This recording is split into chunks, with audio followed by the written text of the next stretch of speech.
چترال میں اکثر مرغیوں اور قصائیوں کی دکانیں ایسی جگہوں میں واقع ہیں جہاں ان کے ساتھ متصل سبزی، پھل اور مٹھائی بیکری کی دکانیں بھی موجود ہیں۔ سلاد، پھل اور بیکری وغیرہ لوگ بغیر پکائے کھاتے ہیں۔ ماہرین کا کہنا ہے کہ قصائیوں اور مرغوں کی دکانوں کے قریب اگر یہ چیزیں پڑی ہو تو ان سے زونوٹک ڈیزیز لگتی ہے۔ ڈاکٹر ریاض نے اس فیلڈ میں ایم فل کیا ہے۔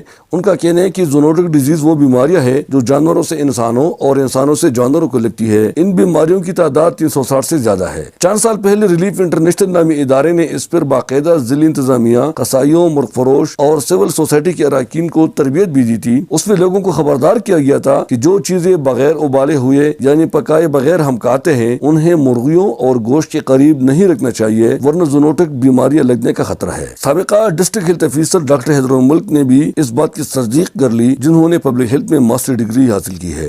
چکن کے فضلہ اور اس کے جو باقیات ہوتے ہیں اور جس طرح وہ ان کو رکھتے ہیں تو ان سے یہ خدشہ تو ہے کہ بیماری پھیلے، یعنی جہاں پہ مرغیاں ذبح ہو کے بک رہی ہوں وہ اس کے آس پاس کھانے پینے کی اشیاء کی دکانیں نہ ہوں۔ انہوں نے تجویز پیش کی کہ احتیاط کے طور پر مرغیوں اور قصائیوں کی دکانیں الگ مارکیٹ میں یا پھل اور بیکری کی دکانوں سے دور قائم کیا جائے تاکہ لوگوں کی جانوں کو ان بیماریوں سے خطرہ نہ ہو۔ اب یہ الگ بات ہے کہ ہمارے ملک میں عوام کی جان اور صحت کی حفاظت کے لیے کوئی خاطر خواہ اقدامات نہیں اٹھائے جاتے اور شہر ناپرسان کی طرح جس کا جو مرضی ہے کرتا جاتا ہے، بس مقصد صرف پیسہ بٹورنا ہے۔ احمد زادہ گل احمد فاروقی، چترال۔